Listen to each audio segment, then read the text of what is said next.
各位大家好，歡迎收睇今日嘅法興股證在升。咁今日咧有法興嘅 Eva，另外有富途嘅 Anna 嘅，同兩位好，打個招呼先。大家好。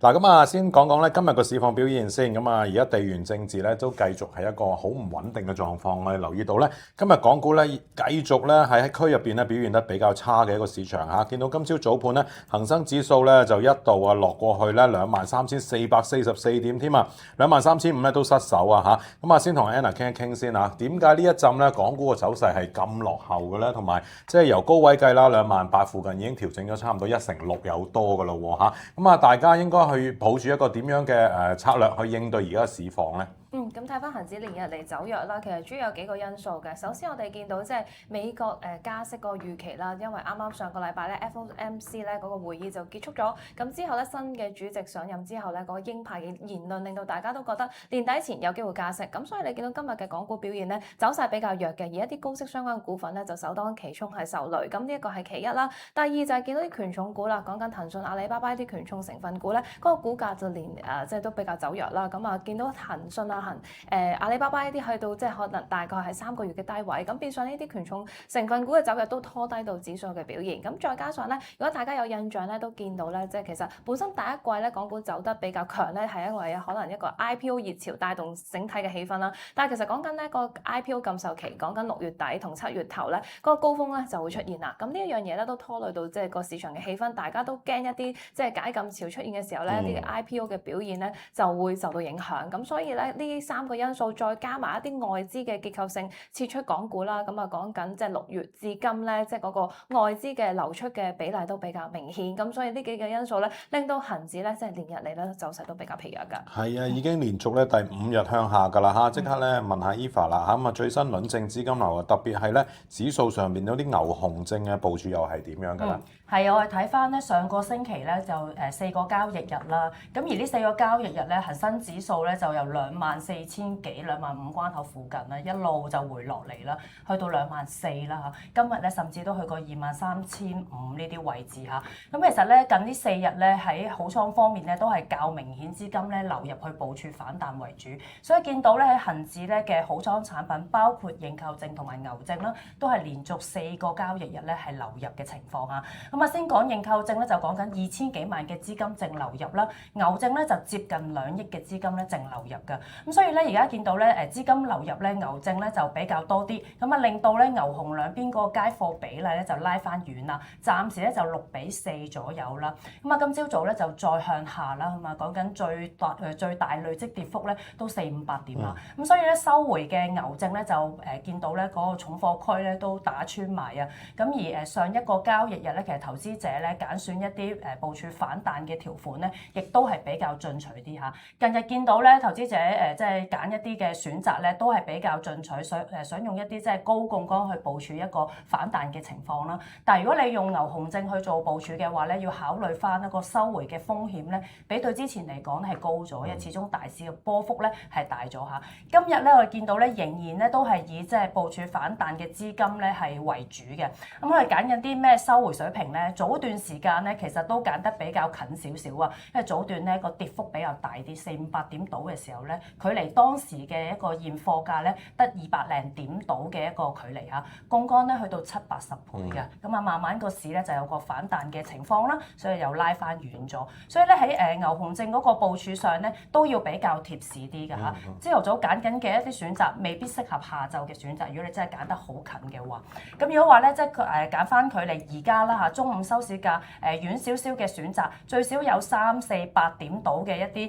距離嘅話咧，其實都可以揀咧喺收回價23,100點附近嘅一啲水平啦。咁啊帶嚟一隻牛證啊，編號67317啦，67317咧收回價23,108點啦，槓桿咧講緊30零倍左右。咁當然大家即係可以按自己即係對嗰個風險嘅承受能力去揀選翻啦。不過咧熊證咧就暫時就始終個市跌得都幾急啊，咁所以咧就算最近嘅一啲熊證咧，今朝早咧最遠嘅距離咧都成1000點㗎啦，距離。而家咧就收翻窄少少啦嚇，800零點到，但係槓桿都跌得比較低啲。好嗱，咁啊，如果咁講啦，我哋都睇埋嗰個技術層面先啦。Hannah 同我哋睇一睇咧，而家指數上邊啦嚇，已經進入咗超賣嘅水平啦嚇，已經連跌咗咁多日嘅咯喎嚇。呢個水平咧，你會覺得係即係撈底，還是一個進一步加沽落去嘅機會咧嚇？咁睇翻即係5窮6絕7翻身都係一個市場嘅，所以話傳熱説啦。咁啊，今年會唔會有機會出現咧？其實都未知嘅，但係有機會。如果真係5窮月出現6月嘅話，咁見到其實恆指失守24,000之後咧，其實指數再向一步咁啊下探更加低嘅水平。暫時咧10天線咧都未正式企穩啊。咁所以我自己嘅睇法咧，可能短線咧都走勢偏弱少少，因為你見到其實市場上冇乜什麼利好嘅消息刺激到個股市有個明顯嘅反彈，反而咧大家都可能喺度即係審慎為主，即係睇住外圍嘅局勢啊，同埋氣氛啊，或者 IPO 個解禁潮完咗之後咧，先敢即係可能即係大舉入市啊。咁所以我嘅睇法，可能6月咧都有機會即係進一步可能掂一掂23,000，咁啊23,000之後，咁個 RSI 咧其實都會喺個超賣嘅水平，因為而家都跌到大概30啦，咁咧呢個水平都吸引嘅。咁如果再即係就跌一跌去到即係可能20幾，咁呢個水平咧，我自己覺得咧都有一個即係直播空間喺度嘅，因為其實如果你 RSI 好超賣嘅情況底下咧，都吸引翻啲長線資金去部署入市啦。咁所以呢樣嘢咧，即係我自己覺得咧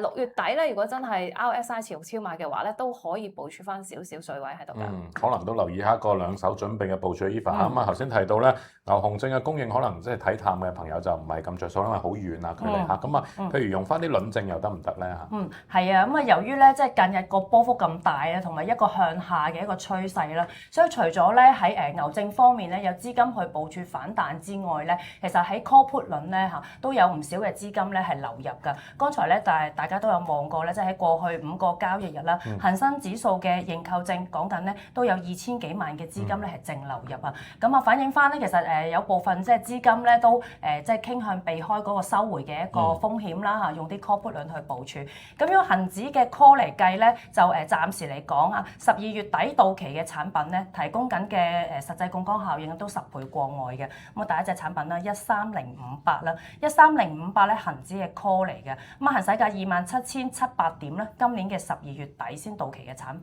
咁啊年期相對比較長啲嘅，俾緊嘅實際槓桿效應咧12倍左右。咁如果話即係想開淡倉嘅朋友嚇，開淡倉朋友頭先提過啦，熊證咧就可能真係比較遠少少嚇。咁喺put 輪身上咧，你就比較容易啲咧揾到啲合適啲嘅條款嚇。咁我哋精選產品之一咧就係9月尾到期貼價嘅產品嚟嘅。9月尾到期即係講緊咧3個月到啦嚇，中期嘅一個貼價產品比較合適咧就係一個短線嘅操作嘅。咁係可能即係如果話短期內大家見佢即係有機會嚇繼續向下嚇，你想做一個短線又唔想揾啲太遠嘅熊證嘅話，咁可以留意27972啦。27972咧就9月尾到期嘅產品啦，行使價21,890點嘅，咁啊實際槓桿咧就12倍左右。好，咁啊即刻睇下咧今日嘅一啲焦點個股啊，好多投資人咧都問我哋9988阿里巴巴，因為阿里巴巴咧已經回落到一個好關鍵嘅整數位置啦嚇，就係100蚊邊係攻防啊。嗱你又企邊？你會覺得嚇傾向係一個即係一個位置係吸納啊，還是如果穿得100咧有機會再下試更深嘅位置咧嚇？咁我本身咧即係對阿里巴巴嘅睇法都偏中性咧，因為跌咗好多，其實即係喺個超賣嘅情況即係水平之下有機會反彈嘅，但係暫時咧技術走勢嚟到講咧，佢都暫時未跌停啊。咁失守多條移動平均線之下，咁我覺得可能真係要企穩翻少少，即係上望翻可能去到110蚊呢10天線嗰啲位置企穩翻咧，先可以做一個即係可以中長線直播嘅部署。咁睇翻佢過去一季即係之前公佈嘅業績啦，其實個營運數字咧唔算話特別亮眼嘅，咁啊賺錢嘅能力咧好似比預期更加係差咗。咁所以嚟緊都要觀望翻一啲所謂佢嘅 AI 業務商業化嘅數字。咁因為你投放咗咁多資本開支嘅時候，嚟緊交唔交到功課咧，先係一隻股份中長線嘅一個反彈動力。否則嘅話咧，你低位嘅時候咁啊，可以繼續沉底啦，或者持續喺低位徘徊。咁所以個直播空間咧就會有限啦。但係如果頭先即係都有同大家分享過5窮6絕7月有機會翻身嘅話咧，我自己覺得如果7月翻身，可能都係一啲權重股會帶動翻個股市。咁阿里巴巴會唔會係第一隻，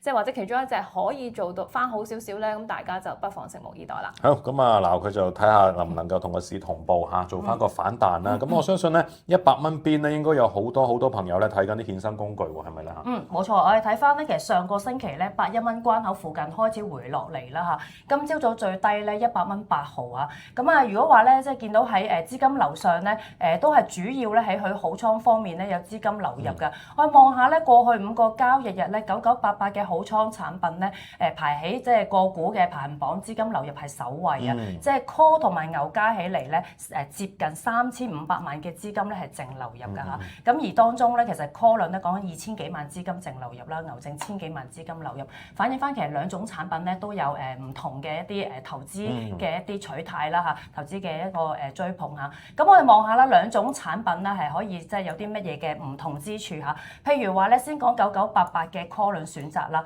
咁你見到咧佢正股咧一路係一個弱勢啦，一路回落嚟。譬如如果你係揀一啲牛證咧，可能你要換馬啦嚇，因為你一路揀得近嘅，可能你要換翻遠啲嘅一啲牛證。反而如果你喺 call 輪身上去做部署咧，你就可以咧揀啲叫價外少少嘅產品嚇。就算佢真係向下，你嗰隻 call 咧都唔會收回嘅，因為佢冇一個收回機制喺度。咁所以咧就早排嚟講咧，其實9988咧交投比較暢旺啲，較為高階貨，即係有啲資金係持倉過夜嘅話咧，其實已經揀緊係160蚊樓上嘅嗰啲行使價嘅產品。而家回到落嚟好接近100蚊關口嘅時候咧，其實你繼續做部署反彈咧，應該要考慮咧換馬去一啲低啲嘅行使價，譬如話可能要揀到去140零蚊啊呢一啲啦嚇，3-4成到價外。以前嚇個市唔係好喐嘅時候咧，3-4成價外，可能投資者覺得哇好價外喎，可能風險好高啊。而家其實咧正股個波幅已經咁大咧，2-3成價外咧，感覺就冇以前咧咁價外，因為我哋都要睇下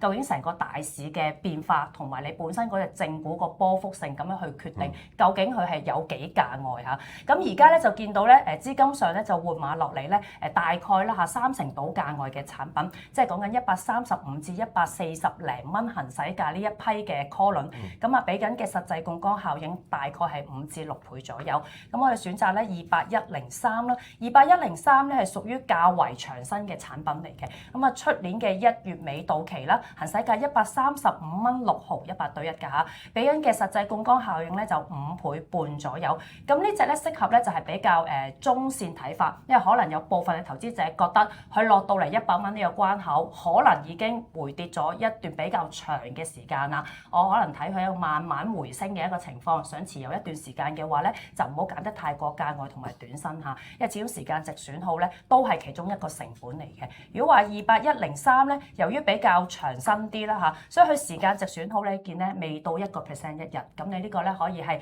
適合一個中長線，譬如你持有1至2個星期啦，咁你有數得嘅，即係大概可能乘翻10至即係10日到嘅時間值損耗係一個成本啦嚇。咁呢一個咧就係合適中線嘅一啲部署。不過如果你話咧日內短線嘅亦都有部分嘅投資者咧中意揀啲咧比較價外啲、槓桿效應去高啲嘅一啲產品，可能6-7倍到啦。咁大家都可以去留意翻，譬如話13464呢啲就比較進取啲嘅條款。好啦，至於話牛證啦9988嘅牛證咧就係好似我頭先所講，譬如佢一路回落嚟嘅時候咧，其實揀牛證咧個難度係比較高啲嘅，因為一路回落嚟你一路換馬，一係咧你就面對收回你又換馬，一路收回一路改嘅時候咧，其實嗰個風險啊或者係你嗰個心理壓力咧都比較大啲嚇。如果你話揀而家距離現貨價咧6到8% 左右嘅牛證咧，提供緊嘅槓桿效應咧大概係8倍9倍左右。咁呢一類型嘅牛證咧係500對1嘅產品嚟嘅，咁啊大家就唔好話見到嗰個牛證價格得2-3仙，係咪一啲好高風險啊、好近嘅一啲選擇啊嚇？咁佢主要係因為咧換股比率係500對1，所以咧令到咧個牛證嘅價格咧得2仙幾3仙左右嘅啫，唔係等於佢好近嘅一個選擇。所以我哋睇嘅時候睇條款咧要睇清楚你揀緊乜嘢收回價嘅牛熊證啦嚇。咁呢隻58317咧個收回價咧其實係95蚊嘅，佢離現貨價咧都成7% 嚇。咁啊500對1，咁所以2仙零到啦。如果話真係諗住即係用牛證去做部署，揀翻遠少少啦嚇，防守性比較高啲。好咁啊，跟手咧睇埋隻700啦，咁啊433蚊今日低位啦，落過431蚊啦嚇。咁就問一問 Anna 先，嗱 Anna 睇700啦，未穿底啊嚇。咁就好多人都會問你啊，喂，到底搏佢穿底啊，還是搏佢雙底咧？到底而家抵唔抵啊？咁如果你阿里巴巴同騰訊比較咧，我自己就會傾向騰訊多少少嘅，因為佢自從公布業績之後，其實股價係走弱過。咁但係你去到435嘅時候咧，其實佢有個明顯嘅反彈動力。咁啊，今次唔排除呢一個都係一個比較有能量嘅底部啊。咁啊，暫時能量底係啦，能量底暫時唔適宜失手。咁啊，如果真係唔失手嘅話咧，就有機會又出現一個雙底。咁雙底都係一個即係反彈嘅利好形態。同埋我自己睇法就係，即係7月如果股市有機會翻身嘅話咧，咁騰訊就冇得唔升嘅。我自己嘅睇法係啦，即係佢點都要彈翻彈，或者喺個即係低位度喘定咗先。咁所以我自己嘅睇法，而家440蚊左右啦，咁其實都係一個吸納嘅，即係吸引嘅吸納水平。咁所以都值得大家留意㗎。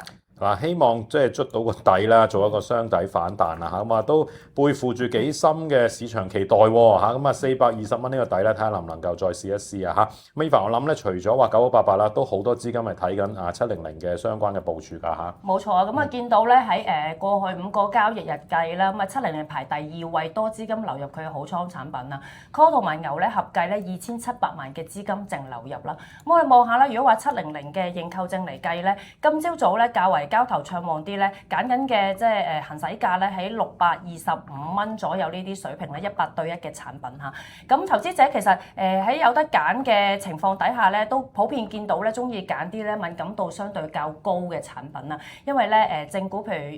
喐一定嘅程度，如果你揀啲500對1嘅，可能佢係慢啲先至跳動到1格嚇，而100對1咧換股比率細啲咧，嗰啲敏感度咧就會相對嚟講比較高啲。所以今朝早咧見到資金流上咧比較傾向集中喺咧一啲長期啦嚇價外嘅條款身上100對1嘅，咁我帶嚟13521啦，13521咧係700嘅 call 嚟嘅，行使價625蚊，12月初到期，咁講緊提供緊嘅實際槓桿效應咧，大概係8倍半左右。700咧，除咗話即係 call 有即係資金流入之外咧，700嘅牛證咧，其實都唔少資金係注意下，咁亦都係咧產品條款係相當多，每幾蚊就係一隻㗎啦。咁大家最緊要咧就揀翻嗰個收回嘅水平啦。如果話咧暫時嚟計咧較為多街貨累積嘅話咧，其實揀緊咧喺410至420蚊左右呢啲嘅水平啦，都相對嚟講比較近少少。咁如果真係揀啲呢類型嘅產品，由於提供緊嘅槓桿效應咧，去到15倍啊、20倍啦嚇，咁喺注碼上咧都可以收翻細啲。至於話咧，即係牛證嘅選擇，如果話距離現貨價6到7%，我都帶個即係產品俾大家參考啦。編號62791，62791咧係騰訊嘅牛證嚟嘅，收回價405蚊啦，咁啊俾緊嘅槓桿效應咧12倍嘅。好，咁跟住咧我哋講講咧，即係市場上邊咧，大家都得個望字嘅，暫時嚇就係一啲即係 AI 嘅強勢股啦，譬如智譜咁啦。我哋今日留意到咧，哇！今朝早咧，佢高位曾經上過接近3000蚊啊！咁但係好多投資者咧都同我哋講，即係得個望字嘅啫喎，呢隻股份啊，因為每一手嘅入場費咧真係相當之高，咁啊每一手要成100股㗎嚇。咁Anna 點樣睇咧嚟緊呢一隻股份咧有冇繼續即係炒上嘅空間咧嚇？咁見到近日咧個市場表現都係炒股唔炒市，有一啲強勢嘅股份其實資金持續流入嗰啲個股咧，嗰個趨勢都相當之明顯嘅。咁再加上即係6月可以話係半年結啦，咁有啲基金想追表現嘅話，其實都唔排除將啲資金流入翻啲強勢股度嘅。咁見到其實智譜嗰個上升動力係相當之充足啦，因為嚟緊大家都憧憬佢嗰個模型嘅商業化可以持續推進，因為講緊佢嗰個會加價啦，同埋嚟緊嗰個虧損有機會收窄啦。咁呢啲都係市場憧憬嘅嘢，但係大家都要留意喎，因為其實佢上年嘅業績都係虧損嘅階段，咁用市銷率計咧已經去到嗰一個季度即係超貴嘅水平啦。咁所以追入呢啲股份咧，其實有即係某程度嘅風險嘅。咁再加上即係7月佢就會解禁啦，咁7月頭解禁，會唔會到時一啲基石投資者流出呢隻股份咧？咁大家就要留意翻相關資金嗰個去向啊，或者走勢都會影響到個股價咧表現比較波動嘅。係啊，咁今日唔單止係智譜啦，我哋見到隻長飛光纖6869咧，都係出現一個急升嘅行情啊嚇！咁Eva 請教下你成個板塊嘅輪證部署，因為有好多朋友都話咁貴一隻股份啦，入場費咁高啦嚇，咁真係要好大決心先可以，亦都要有好大實力啦嚇。咁啊有冇啲即係論證選擇可以幫到手，同埋即使真係學阿 Anna 話齋啦，可能摸咗頂睇錯市嘅，咁嗰個風險嗰個控制個能力又喺咪度嘅咧嚇？好啊，我哋先講2513啦，因為2513咧其實有 call 輪俾大家去選擇，亦都早前嚟講咧係見到有唔少嘅資金咧係流入佢嘅認購證嘅，可能就係即係對佢個股價表現比較樂觀啦，又或者真係可能佢正股本身比較反叛啲啦嚇，入場門檻比較高啲，咁所以喺輪證市場咧其實都有唔少嘅選擇。不過我哋望一望啦由於佢本身個正股嗰個波幅可以咁大，好似今日亦都係升成17%，可以睇一睇咧，其實2513咧相關嘅窩輪咧嗰個引伸波幅嘅水平咧係去到170幾180窩㗎嚇。咁高嘅引伸波幅水平咧就其實提供嘅實際槓桿效應咧未必好高嘅，即係就算你揀到好價外，可能係1.8倍嚇，你揀價內嘅1.7倍，即係個分別唔會好大，因為佢本身個正股個波幅已經係相當大。可能有朋友就好難理解點解要買到180窩咁貴？嗱，我哋睇下佢正股個表現，自己本身已經可以咁大幅度一日內幾百蚊嘅上落。咁你睇翻4日前，其實佢講緊1500蚊，今日已經掂到3000蚊嘅一個變化。所以佢本身個正股歷史個波幅已經咁大嘅情況底下咧，我哋係需要反映翻喺窩輪嗰個引伸波幅身上嚇。咁如果話咁樣去選擇嘅話咧，較為多投資者咧喺2513嘅 call 咧，佢哋就揀到咧輪價比較細粒啲，因為佢就係本身買正股嗰個範本啊嘛。咁我就係想用啲call 輪細細注咁樣去捕捉個正股嗰個走勢嚇。所以我哋見到咧交投嚟講咧比較暢旺啲咧，都係傾向揀到我哋產品名單入邊咧最價外最細粒嘅輪價嘅一個選擇啦。咁個編號咧13154，其實呢類型嘅條款咧，大家嘅一個操作咧都係比較短線啲㗎嚇。咁即係可能如果見到日內一個好大幅度嘅一個上升咧，其實佢已經會先行獲利，然後等第二日再有冇一個機會，因為佢每一日個波幅都可以好大啦嚇。咁13154咧就係2513嘅一隻 call 輪嚟嘅，咁行使價咧去到3000蚊嚇，不過佢就10月尾先到期嘅產品啦，4個零月到啦，俾緊嘅實際槓桿效應咧1.8倍。好啦，至於6869啦嚇，都係差唔多咁樣嘅一個情況。雖然佢就唔係話好似2513咁樣係咁爆上去，但係佢嗰個股價嗰個波幅都好大啦。今日個升幅咧去到成27%，所以大家會知道咧，佢個引伸波幅咧亦都唔會平嘅，即係唔會低嚇。咁我哋咧開出嚟6869望下，其實佢引伸波幅水平咧都係過100窩㗎啦，81到啦嚇。咁一樣嘅情況，你見到個實際槓桿效應咧，其實都係倍零2倍左右。所以我哋最緊要咧就係揀咧你嗰個策略，你係諗住短線嘅部署，定係你係諗住持有一段時間，一個樂觀啲嘅睇法，持有長啲時間，因為喺個時間值損耗嗰度咧係會反映你個成本㗎嘛嚇。咁所以我哋見到咧今日嚟講咧交投比較暢旺啲咧，集中喺呢一隻28872呢一類型嘅條款身上啦，輕輕價外嘅產品啦嚇，行使價316蚊，今年嘅12月尾到期，俾緊嘅實際槓桿效應2倍。你而家睇落去2倍好少喎嚇，但係你望一望喎，28872而家個升幅係7成幾啊，7成幾，因為本身正股個波幅都好大，咁咧本身個正股波幅咁大咧，其實嗰個引伸波幅個表現亦都好反覆㗎嚇。我哋可以望埋我哋每一隻輪咧，其實有引伸波幅都有做過去10日嘅數據俾大家睇嘅，你可以撳出嚟，你見到佢個波幅咧係好大嘅，即係可以之前係82窩，而家81窩嚇，10個窩波幅點嘅一個上落嚇。咁呢個就大家都要考慮翻相關嘅一個變幅。咁所以你喺呢一類型嘅一啲產品上咧，你資金上亦都要做翻個調節啦。明白。咁啊，最後搭埋咧另一堆嘅刺激嘢喎，就係啲建滔系啊嚇。咁啊148嚇1傳8嚇，咁啊見到今日148咧升幅係超過8%嘅。呢一紮咧建滔系會唔會話都繼續有一個潛力去再上啊？你覺得？咁睇翻建滔系同頭先即係智普好唔同嘅就係呢一間公司係已經盈利嘅公司，咁變相智普嗰啲本身股嘅風險就相對比較高，同埋嚟緊講緊個解禁潮。咁建滔系其實我自己都睇好嘅，但係你話升到咁高，仲可以升幾多咧？其實就升市就莫估頂咁，但係咧我自己睇法，因為佢公司本身嗰個龍頭地位啦，同埋佢其實講緊嗰個垂直一體化嘅整合鏈，即係上中下游佢都涉及到去做業務嘅，即係嗰個生產成本控制到嘅同時，個產品個定價能力力又強，咁變相喺嗰個成個 AI 熱潮之下，嗰個即係覆同面板嗰個 CCL 咧，可以即係提價嘅時候咧，佢都受惠翻呢個上升嘅周期。咁所以佢嘅公司業績面上邊嗰個基本因素咧係無可挑剔㗎，即係過去一季嘅業績持續創新高，咁啊盈利同埋毛利率都創咗個新高。咁嚟緊都係會睇好嘅，但係你話現價即係個高追風險性都比較大，因為你見到譬如建滔係即係有兩隻，咁今日係升阿媽嘅，咁啊即係阿仔咧就因為升得太多都出現回調啦。咁所以嚟緊會唔會即係可能資金輪流炒作嘅時候，咁阿媽都有機會喺高位做整固咧？咁大家就要留意翻啦。好，咁啊兩隻股份又有冇相關窩輪嘅呢？有啊，咁啊相關嘅窩輪咧，仲有即係好倉同埋淡倉嘅選擇啦嚇。咁我見到咧呢兩隻咧，其實個資金流咧都幾一致嘅，即係見到喺過去5個交易日咧，認購證咧就係資金離場啦，可能之前坐落嚟，咁而家一路尋緊一個高位，咁啊趁一啲機會啦嚇，高位去沽貨獲利啦，咁啊反手咧入一啲淡倉嘅產品嚇，咁所以兩隻嘅淡倉咧，即係 put 輪咧喺過去5個交易日咧都錄得資金淨流入嘅情況嚇。咁雖然話市場上咧產品嘅隻數未必咁多嚇，咁但係咧最緊要咧即係揀個條款咧係有合適嘅條款俾大家去操作嘅啫嚇。咁譬如咧我哋先講148嘅 call 啦，148嘅 call 咧我哋有隻咧長身輕輕價外嘅條款嚇，咁啊13905咧就12月尾到期啦，行使價150蚊。咁呢一類型嘅產品咧，大家可以見到咧嗰個輪價咧就2毫半樓上，2毫半樓上咧其實就冇問題嘅嚇。不過可能咧有投資者咧好即係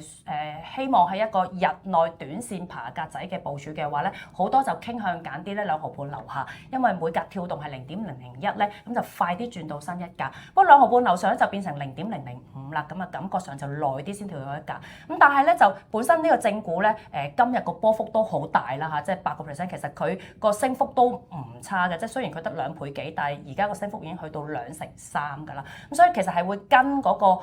正股個變化去跳動嘅，咁啊未必需要話咁執着，我一定要揀2毫半樓下嘅產品嚇。咁啊呢一個咧13905咧，暫時咧提供緊嘅實際槓桿效應咧係2倍半左右啦。咁至於話即係開淡倉啊睇跌嘅 put 輪，我哋都有產品選擇13902啦，13902咧同樣都係12月尾到期嘅，行使價78蚊啦。實際槓桿效應咧2倍左右嘅。咁啊都好快講埋1888啦嚇，1888咧如果話認購證嘅選擇咧，我哋如果你話見到貼價啲嘅亦都係12月底到期咧，比較長身少少啦嚇，13903啦，13903咧就係1888嘅 call 啦，講緊係行使價118蚊8毫8嘅，俾緊嘅實際槓桿效應咧2倍半啦。咁好快講埋隻put 輪咧，put 輪之前都有資金係流入啦，13906嚇，13906咧就係62蚊行使價，1888嘅 put 輪，咁個實際槓桿效應咧1倍半嘅。好，咁啊今日咧多謝晒兩位，時間都差唔多啦，同 Eva 做一個申報先，有冇持有以上相關嘅股份咧？冇持有嘅。另外 Anna 咧？冇有。多謝晒。咁啊，另外投資有風險，有個免責聲明俾大家去參考一下嘅。咁我哋下一集再見啦，拜拜。